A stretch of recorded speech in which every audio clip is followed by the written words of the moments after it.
번호 1. 침몰하는 수도에서의 탈출. 10백만 이상의 인구가 바다로 매년 25cm씩 가라앉고 있는 도시가 있다? 이 나라의 생존을 위해 정부는 밀림 한가운데에 완전히 새로운 수도를 건설하기로 하는 상상할 수 없는 결정을 내렸다.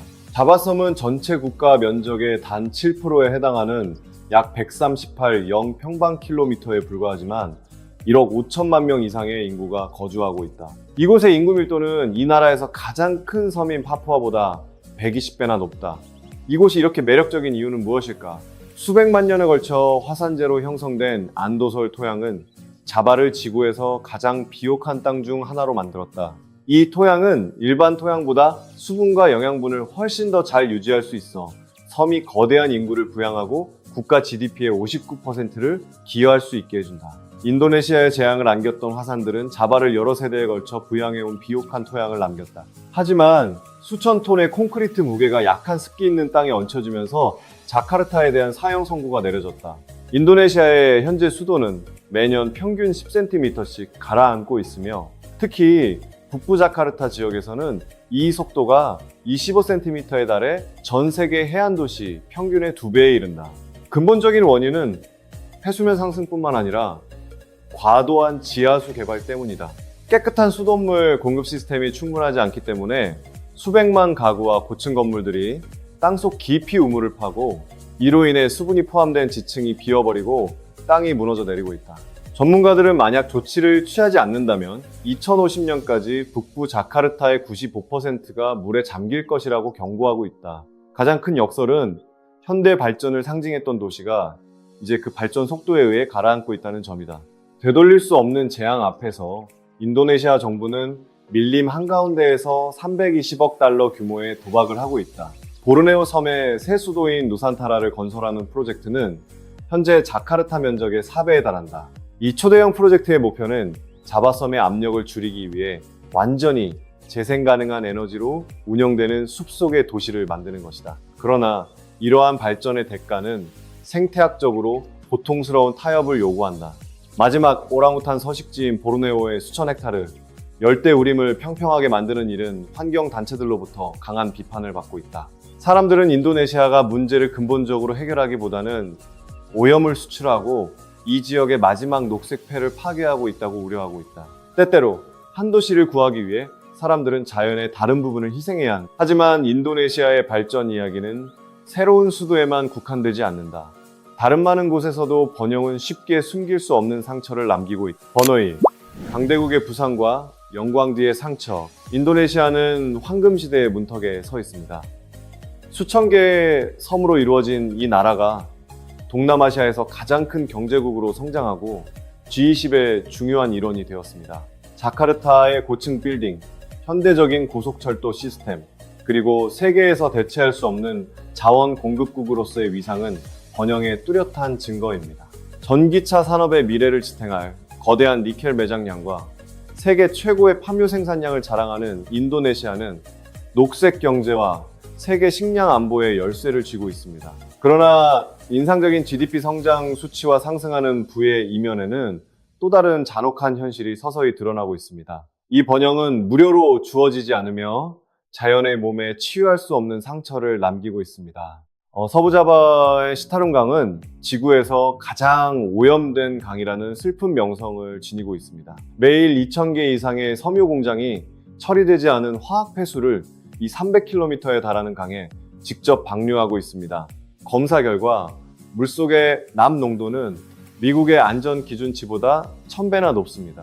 그 결과 전통적인 어업은 완전히 사라졌고 한때 그물을 던지던 어부들은 이제 쓰레기 바다 속에서 플라스틱 조각을 건져 몇 달러를 벌기 위해 배를 저어야 합니다. 뿐만 아니라 이 강은 여전히 자카르타의 80%의 생활 용수를 공급하고 있어 공공건강에 대한 시한폭탄이 되고 있습니다. 가장 두려운 것은 강이 죽어버린 것이 아니라 수백만의 사람들이 매일 그 강과 함께 살아가야 한다는 점입니다. 전 세계의 팜유 수요는 이 지역의 마지막 푸른패를 삼키고 있습니다. 인도네시아는 현재 세계 최대의 팜유 생산국으로 전 세계 시장의 50% 이상을 차지하고 있지만 그 대가로 매년 약 30만 개의 축구장에 해당하는 면적의 숲이 사라지고 있습니다. 원시림을 베어내고 파묘를 재배하는 것은 막대한 양의 탄소를 방출할 뿐만 아니라 희귀 동물들을 멸종의 길로 내몰고 있습니다. 현재 가장 큰 역설은 전기차 배터리 산업에 있습니다. 인류의 녹색 미래로 여겨지는 이 산업을 위해 인도네시아는 술라웨시 섬의 땅을 파헤쳐 2100만 톤에 달하는 니켈을 채굴하고 있습니다. 노천 채굴과 재련소는 막대한 양의 석탄 에너지를 소모하며 동시에 붉은 슬러지를 바다에 직접 방류하여 산호초를 죽이고 있습니다. 서구의 도로에서 깨끗한 전기차가 달리기 위해 인도네시아의 광산 지역 주민들은 자신의 생활용수와 대기질을 희생해야 합니다. 녹색 시대의 고찰은 한 곳이 더 깨끗해지기 위해 다른 곳이 때때로 더러워져야 한다는 것입니다. 하지만 인도네시아의 모든 역설이 깊은 숲, 오염된 강, 혹은 광산에만 있는 것은 아닙니다. 일부 역설은 매일 도시 생활의 리듬 속에서 혼잡한 도로 위에서도 나타납니다. 번호 3. 지옥 같은 교통체증에서 먼지 없는 천국으로 이 나라에서는 어떤 곳에서는 헬리콥터를 빌려 시장에 가야 할 정도로 교통체증을 피해야 하지만 또 다른 곳에서는 고요함을 유지하기 위해 모든 종류의 기계 동력을 절대 금지하고 있습니다. 인도네시아는 지구상에서 가장 극단적인 교통 상황의 나라로 여겨집니다. 메이스티라는 용어는 자카르타를 방문하는 누구에게나 가장 끔찍한 악몽입니다. 평균적으로 자카르타 시민은 앞차의 꼬리만 바라보며 인생의 10년을 잃습니다. 그 원인은 도시 인프라가 개인 차량의 급격한 증가 속도를 따라잡지 못하기 때문입니다. 이로 인해 헤리시티라는 사치스러운 서비스가 등장했습니다. 초부유층은 지상에서의 지옥을 피하기 위해 회의나 이벤트에 헬리콥터를 빌리기 위해 수천 달러를 기꺼이 지출합니다. 맞습니다. 지상이 마비되면 하늘은 돈이 있는 사람들을 위한 우선 도로가 됩니다. 이 특이한 교통 구조는 지역 문화의 정체성을 담고 있는 괴짜거리의 인물들을 만들어냈습니다. 자카르타의 구석구석을 능숙하게 누비는 파란색 또는 주황색 3륜차인 바자이 BAJJ를 쉽게 볼 수 있습니다. 하지만 실제로 거리를 지배하는 것은 오젝이라는 기술 기반의 오토바이 택시 서비스로 도시교통의 중추가 되었습니다. 오젝은 정체된 자동차 사이에 가장 좁은 틈을 뚫고 지나갈 수 있는 능력 덕분에 약속 시간에 맞춰 도착할 수 있는 유일한 수단입니다. 그 혼잡한 대로에서 짧은 비행거리에 있는 길리 제도에서는 완전히 조용한 세계가 펼쳐집니다. 여기서는 자동차부터 오토바이까지 모든 기계 동력을 절대 금지하는 청정한 법이 시행되고 있습니다. 당신은 결코 경적 소리를 듣거나 강한 휘발유 냄새를 맡을 수 없습니다. 대신 주민들과 관광객들이 이동하는 유일한 수단은 자전거와 시도모라는 마차입니다. 이러한 엄격한 규정 덕분에 섬의 공기는 항상 맑고 고요하여 수백 미터 떨어진 곳에서 파도가 부딪히는 소리를 뚜렷하게 들을 수 있습니다. 인도네시아에서 교통은 지하의 지옥일 수 있지만 섬들 사이에서는 절대적인 고요함일 수도 있습니다. 만약 선택할 수 있다면 당신은 속도를 선택하시겠습니까? 아니면 고요함을 선택하시겠습니까? 번호 4. 인도네시아 여성 다채로운 아름다움과 이중 기준 사이에서 믿을 수 있나요? 이 나라에서 여성 경찰이 되기 위해서는 아름다운 외모만으로는 부족하며 그들은 논란이 많은 처녀성 테스트를 통과해야 했습니다. 이는 다양한 아름다움과 따뜻함을 지닌 인도네시아 여성들의 현실과 함께 존재하는 사실로 도덕적 기준과 전통이 때때로 극히 엄격한 장벽을 만들어냅니다.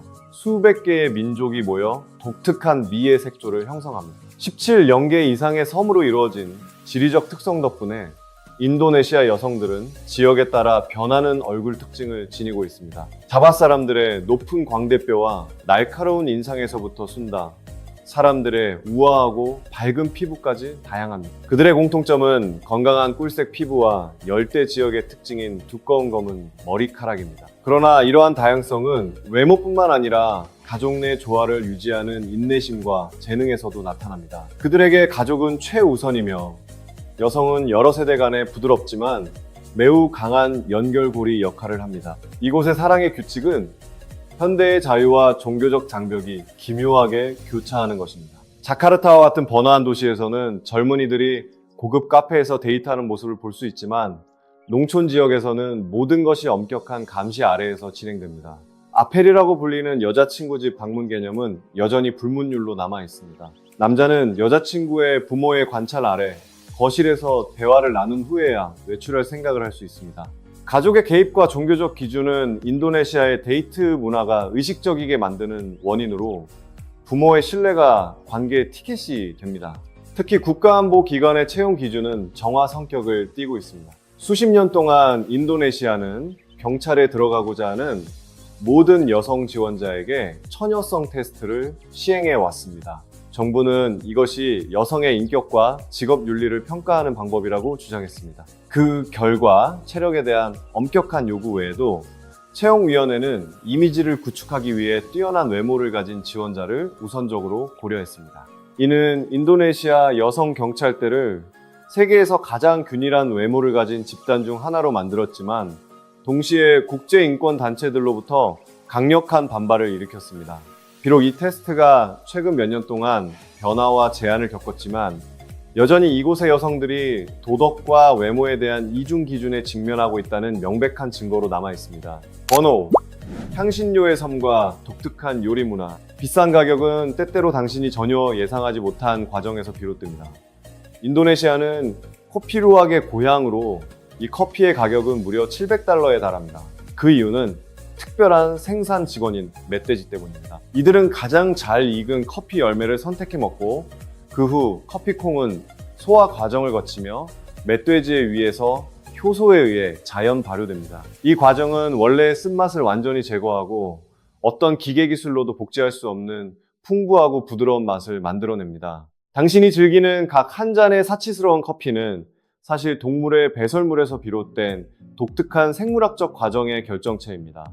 커피의 사치스러움 외에도 이곳은 인류 역사에 큰 영향을 미쳤던 강력한 맛의 고향이기도 합니다.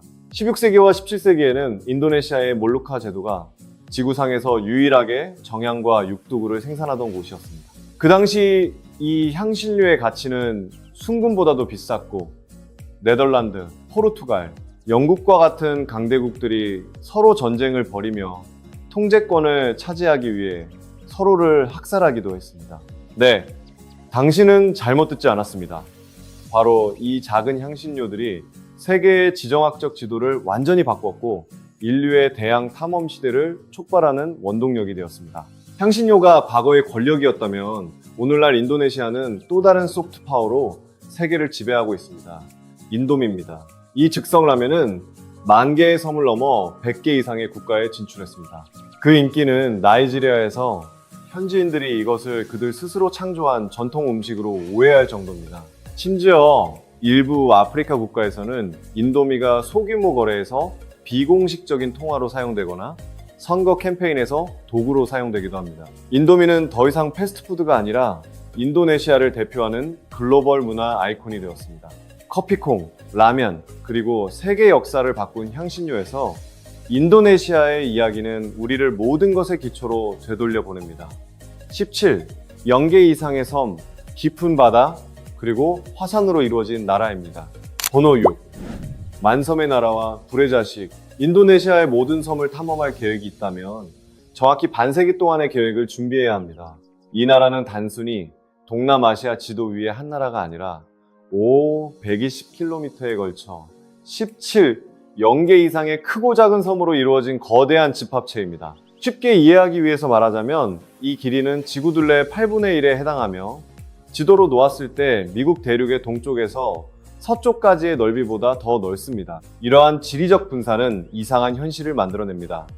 매일 단 하나의 섬에만 머물러도 당신은 그들의 영토를 모두 탐험하기 위해 48년의 인생을 소모해야 하며 어떤 목적지도 반복하지 않아야 합니다. 더욱 기이한 점은 이 나라의 경계가 결코 고정되어 있지 않다는 것입니다. 지구적도 둘레보다 긴 해안선을 가진 인도네시아는 통계적 면적을 도전하는 수천 개의 유령섬을 소유하고 있습니다. 어떤 땅은 썰물 때만 나타나고 밀물 때는 완전히 사라집니다. 이로 인해 육지와 바다의 경계는 끊임없이 변동하며 국가의 지도를 시간에 따라 변화하는 생명체로 만듭니다. 네, 당신이 잘못 듣지 않았습니다. 아침에 발을 디딘 섬이 오후에는 바다 깊숙이 가라앉아 있을 수 있습니다. 하지만 바다의 평화로운 모습에 속지 마세요. 인도네시아의 땅 아래에는 지구의 거대한 화약고가 있습니다. 이 나라는 10개의 복잡한 지각단층 위에 위치하고 있으며 130개의 활화산을 보유하고 있어 세계에서 가장 높은 밀도를 자랑합니다. 이 거대한 화산들은 인류 역사에 큰 변화를 가져오는 청소 작업을 수행했습니다. 대표적으로 1815년에 탐보라 화산 폭발은 전 세계적으로 태양을 가릴 정도의 두꺼운 재를 뿜어내어 유럽에서는 7월에 눈이 내리는 여름이 없는 해를 만들어냈습니다. 심지어 74영년 전의 초화산 토반은 6년간의 핵 겨울을 초래하여 인류를 멸종의 위기로 몰아넣었고 당시 세계 인구는 몇천 명만 남게 되었습니다. 화산이 인도네시아의 가장 격렬한 부분이라면 기후, 빙설, 그리고 이상한 생물학적 경계는 진정으로 사람들을 혼란스럽게 만드는 창조의 장소입니다. 번호 7. 창조의 광기를 목격한 장소. 인도네시아는 자연이 일반적인 물리법칙을 잊은 듯한 신비로운 곳으로 믿기 힘든 현상들을 연이어 보여줍니다. 적도를 가로지르는 인도네시아는 태양이 완벽하게 일출과 일몰을 반복하는 지역으로 봄, 여름, 가을, 겨울의 개념이 전혀 존재하지 않습니다. 그러나 그 특유의 덥고 습한 기후 속에서도 해발사 884m의 푼짝 자야산 정상에서는 영구적인 얼음이 존재합니다. 믿기 힘든 사실이지만 바로 이 뜨거운 적도 지역에서 수천 년 된 얼음이 여전히 존재하고 있으며 기후 변화의 영향으로 빠른 속도로 녹아가고 있어 몇 년 내에 완전히 사라질 위험에 처해 있습니다. 이 나라의 날씨의 혹독함은 보고르시에 발을 내딛는 순간 새로운 차원으로 올라갑니다. 이곳은 세계에서 번개가 가장 많이 발생하는 지역으로 기네스 세계 기록을 보유하고 있습니다. 바다에서 불어오는 뜨겁고 습한 공기와 높은 화산 지형의 강렬한 충돌로 인해 보고르는 평균적으로 매년 322일 동안 번개에 맞습니다. 이는 거의 매일 하늘이 자연의 격렬한 분노로 진동한다는 것을 의미합니다. 그래서 이곳 주민들이 이를 당연하게 여기는 것은 놀라운 일이 아닙니다. 그들은 도시의 배경 음악처럼 끊임없이 울리는 천둥 소리에 익숙해져 있습니다. 하지만 가장 기이한 것은 자연이 이 나라의 중심에 생태계를 나누는 보이지 않는 경계를 그려낸 방식입니다. 월리스 선, 월리스 라인입니다.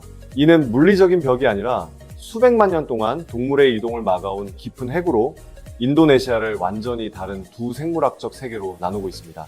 월리스 선의 서쪽은 동남아시아 열대 우림의 특징을 지닌 지역으로 호랑이, 코끼리, 코뿔소와 같은 대형 포유류가 서식합니다. 그러나 이 보이지 않는 경계를 넘어 동쪽으로 가면 생태계는 즉시 호주 대륙과 유사한 모습으로 변합니다. 이곳에서는 호랑이나 코끼리 대신 캥거루, 주머니쥐, 그리고 호주에서만 볼 수 있을 것 같은 화려한 천국의 새들을 만날 수 있습니다. 이러한 분리는 중간에 위치한 월라세이 지역을 지구에서 가장 기이한 생물학적 실험실로 만들어 놓았습니다. 수백만 년 동안 깊은 해구에 의해 고립된 이 땅은 지구 어디에서도 찾아볼 수 없는 혼합 생물종을 탄생시켰습니다. 대표적인 예로 두 개의 거꾸로 자란 송곳니가 두개골을 뚫고 나오는 바비루사와 큰 개 정도의 크기지만 야생동물의 힘을 지닌 아노아 아노에이라는 작은 물소가 있습니다. 그리고 인도네시아의 몇몇 해안 지역에서는 이러한 적응이 심지어 인간의 몸 안에서도 일어나고 있습니다. 번호 8. 자연과 화해하기 위한 변화들. 사람들이 자연과 함께 살 뿐만 아니라 그에 맞춰 신체 구조를 변화시키는 곳도 있습니다. 인도네시아의 바자우족, 진정한 물고기 사람들을 보세요. 수천 년 동안 배를 집으로 삼고 바다에서 사냥하며 살아온 그들의 몸은 과학자들을 놀라게 하는 유전자 변이를 겪었습니다. 연구 결과에 따르면 바자우족의 비장은 일반인보다 50% 더 큽니다. 이 기관은 생물학적 산소통 역할을 하여 그들이 숨을 참을 때마다 혈액에 더 많은 산소를 공급합니다. 덕분에 바자우족은 장비 없이도 70m 깊이까지 잠수하고 13분 동안 물속에 있을 수 있습니다. 현대사회가 기술을 사용해 신체의 한계를 확장해야 하는 반면 바자우족은 생물학을 변화시켜 바다와 함께 살아남고 있습니다. 깊은 바다를 떠나 파푸아의 밀림 구름층에서도 이상한 적응이 계속 나타납니다. 여기서 코로와 이 부족은 35에서 50m 높이의 나무 위에 집을 지어 지구상에서 가장 독특한 생존 건축 양식 중 하나를 만들어냈습니다. 이 높이는 현대의 15층 건물에 해당합니다. 이렇게 하늘로 이주하는 이유는 홍수, 모기, 야생동물, 그리고 원주율에 따른 영적 힘으로부터 가족을 보호하기 위해서입니다. 그들은 매일 나무로 만든 간단한 사다리를 타고 오르내리며 발을 걸칠 수 있는 몇 개의 홈만 있습니다. 파푸아의 밀림 속에서도 현대의 도시 속에서도 아마도 인간의 가장 기본적인 욕구는 항상 같을 것입니다. 가족을 위해 안전한 장소를 찾는 것입니다. 신체적 적응 외에도 인도네시아 사람들은 다소 모험적인 신앙을 통해 자연과 특별한 연결을 보여줍니다. 매년 활동 중인 브로모 화산에서 탱거족은 기이한 야드냐, 카사다 축제를 개최합니다. 그들은 화산재 폭풍을 피하는 대신 용암이 끓고 있는 화산의 입구로 용감하게 올라가 농산물, 음식, 심지어 가축까지 직접 던집니다. 이러한 행동의 이유는 화산신에게 그들의 땅을 격렬한 분출로부터 보호해 준 것에 대한 감사의 표시입니다. 그로 인해 인간과 화산 사이에 기묘한 공생관계가 형성됩니다. 인간은 믿음으로 화산을 기르고 화산은 그들에게 비옥한 땅을 제공합니다. 아마도 자연이 너무나도 거칠고 강렬한 곳에서는 인간이 더 이상 그것을 통제하려 하지 않고 함께 살아가는 방법을 배우게 되는 것일지도 모릅니다. 당신은 그런 집에서 살 수 있을 것 같나요? 번호 9. 이상한 문화 교류. 인도네시아는 다른 종교 국가에서 볼 수 있는 일반적인 패턴을 따르지 않으며 문화적 역설이 당연하게 수용되는 집합체입니다. 세계에서 가장 인구가 많은 이슬람 국가인 인도네시아에서는 서부 수마트라 지역에서 여성들이 가족의 모든 재산을 소유하고 있는 모습을 볼 수 있습니다. 많은 지역에서 여전히 남성 우월주의가 존재하는 반면 이곳의 미낭카바우 민족은 지구상에서 가장 큰 모계사회로 운영됩니다. 모든 토지 소유권과 상속 재산은 여성에게 귀속되며 자녀의 성도 어머니로부터 자녀에게 전해집니다. 결혼 후에는 남성이 자신의 집을 떠나 아내의 집에서 살아야 합니다. 맞습니다. 이것이 바로 이슬람 사회의 중심에서 지속적으로 유지되는 여성의 권력의 천국입니다. 시간에 대해 극도로 엄격한 사람이라면 인도네시아에서 혈압이 급상승할 수 있습니다. JM 캐렛, 즉 고무시간이라는 개념은 인도네시아 사람들의 삶에 깊이 뿌리내리고 있습니다. 약속에 30분에서 1시간 늦는 것은 일상적인 소통에서 유연함으로 간주되며 전혀 이상하지 않습니다. 그러나 시간에 대한 여유는 신체의 경계에 대한 엄격함과 반비례합니다. 다른 사람의 머리를 절대 만져서는 안 되며 심지어 어린이의 머리도 마찬가지입니다. 이는 가장 신성한 부위로 여겨지기 때문입니다. 마찬가지로 왼손은 깨끗하지 않다고 여겨지므로 악수, 물건을 주고받거나 돈을 주는 모든 행동은 최소한의 존중을 나타내기 위해 오른손으로 수행해야 합니다. 가장 이상한 점은 순수한 이슬람 사회에서 힌두 신의 이름이 존재한다는 것입니다. 세계에서 가장 많은 이슬람 인구를 가진 국가임에도 불구하고 인도네시아의 문화적 뿌리는 고대 힌두교에 깊은 영향을 받고 있습니다. 프리야. 심지어 크리시나와 같은 이름을 가진 무슬림을 만나는 것은 어렵지 않습니다. 크리시나는 유명한 힌두 신의 이름입니다. 그들의 국가 상징도 신화적인 인도 이미지인 가루다라는 새입니다. 이로 인해 인도네시아는 독특한 정체성을 형성하게 되었습니다. 그들은 매일 메카를 향해 기도할 수 있지만 여전히 고대 힌두 서사시에서 유래한 이름과 상징을 자랑스럽게 지니고 있습니다. 인도네시아는 새로운 정체성을 만들기 위해 오래된 문화의 층을 지우려 하지 않습니다. 그들은 모든 것을 함께 공존하게 유지합니다. 번호 10. 죽음이 끝이 아닌 곳. 죽은 자들이 몇 달 동안 여전히 살아있는 곳과 시체가 노출되어 있지만 전혀 악취가 나지 않는 마을이 있습니다. 환상적인 영혼의 세계로 여러분을 초대합니다. 이곳은 죽음이 끝이 아니라 영혼의 여정에서의 전환 단계로 여겨지는 만섬의 나라입니다. 인도네시아 술라웨시 섬의 토라자 지역에서는 음과 양의 경계가 완전히 사라집니다. 이곳 사람들에게는 누군가 숨을 거두면 죽은 사람이 아니라 잠자는 사람이나 아픈 사람이라고 불립니다. 가족의 시신은 장례식을 위한 비용을 모으는 동안 몇 주, 몇 달, 심지어 몇 년 동안 집에 보관됩니다. 매일 그들은 음식을 가져다주고 대화하며 자연 화학물질로 방부 처리된 시신의 옷을 갈아입히기도 합니다. 절정에 이르는 것은 만엔의 축제입니다. 이때 가족들은 무덤을 파고 고인의 시신을 꺼내어 목욕시키고 재회 사진을 찍습니다. 네, 당신은 잘못 듣지 않았습니다.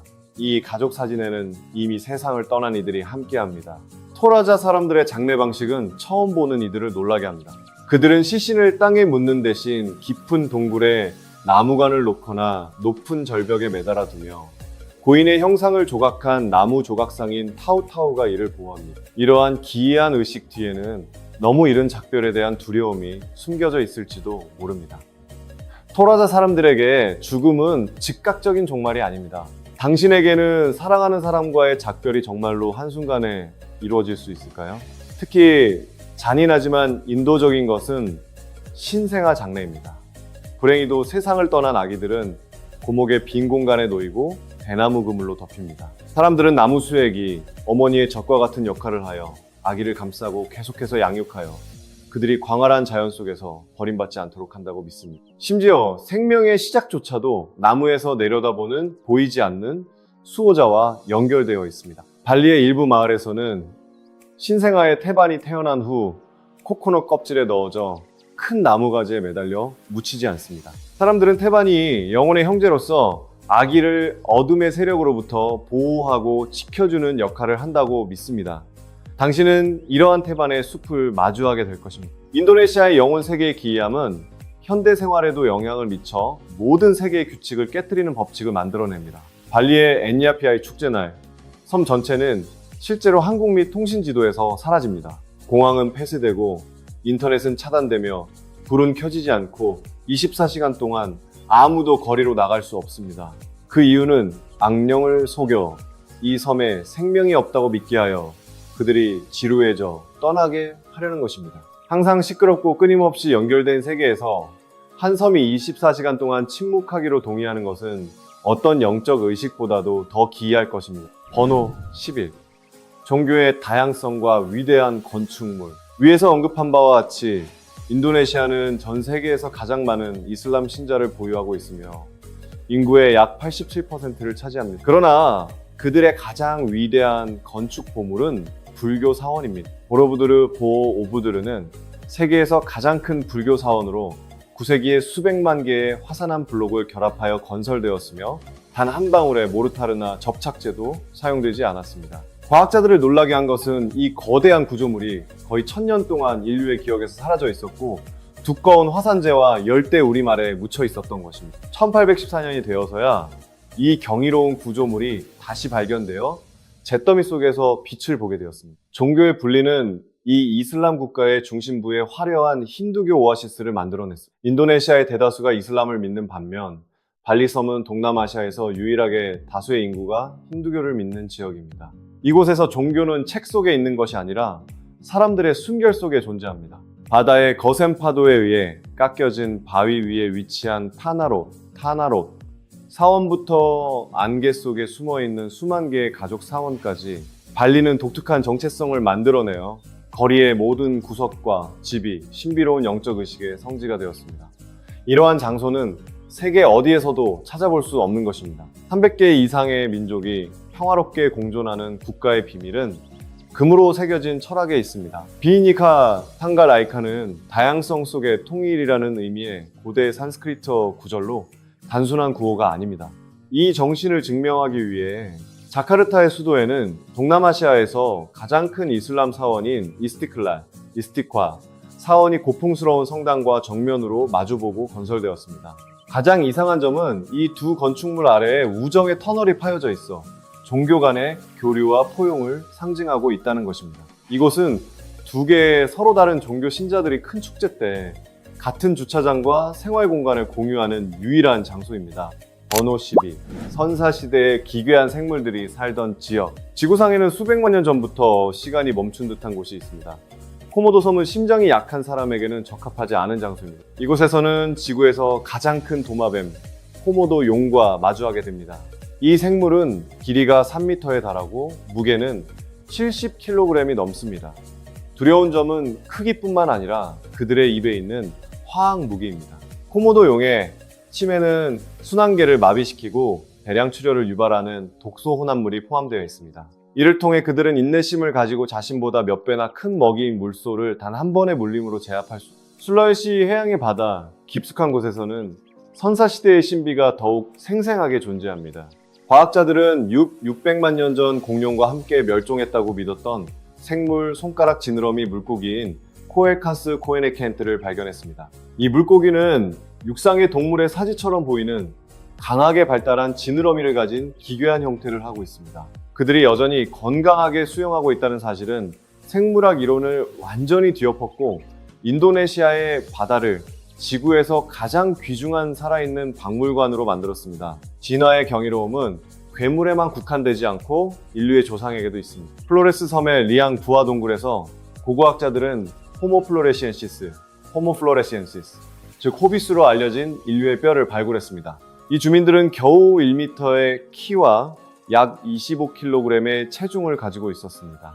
그들은 현대 인류의 조상과 완전히 고립된 섬에서 함께 살았던 것입니다. 이 작은 크기의 원인은 섬의 축소 현상으로, 이는 생물이 제한된 자원에 적응하기 위해 몸의 크기를 줄이는 자연적인 메커니즘입니다. 이 열대우림의 식물들조차 외계 생물의 모습을 하고 있습니다. 수마트라의 깊은 숲에서는 세계에서 가장 큰 단일꽃인 라플레시아를 만날 수 있습니다. 이 꽃은 지름이 1m에 달하고 무게는 10kg이 넘습니다. 이상한 점은 이 꽃이 뿌리도 줄기도 잎도 없다는 것입니다. 자손을 유지하기 위해 매혹적인 향기를 발산하는 대신 썩은 고기 냄새를 풍겨 파리를 유인하여 수분을 돕습니다. 이는 일반 식물처럼 광합성을 하지 않고도 생존할 수 있도록 돕는 매우 괴이한 생존 전략입니다. 많은 나라들이 하나의 상징으로 기억되는 반면 인도네시아는 바다, 화산, 열대우림, 종교, 부족, 도시와 기술이 이상하게 공존하는 축소된 세계와 같습니다. 한쪽에는 고층 빌딩, 전철, 새로운 수도와 강대국이 되고자 하는 열망이 있습니다. 다른 한쪽에는 여전히 연기를 내뿜는 화산, 법칙에 따라 살아가는 공동체, 고대의식, 그리고 발전으로 인해 고통받는 강들이 있습니다. 아마도 질문은 인도네시아가 현대적인지, 전통적인지, 부유한지, 상처받은 것인지가 아닐 것입니다. 더 큰 질문은 한 나라가 발전하기 위해 얼마나 많은 것을 희생해야 하는가입니다. 여러분은 NL 애틀라스 애드벤처스와 함께 인도네시아에 대한 15가지 놀라운 사실을 살펴보았습니다. 이 영상이 유익하고 재밌었다면 좋아요를 누르고 채널을 구독하며 아래에 여러분의 소감을 남겨주세요. 다음 여행에서 다시 만나요.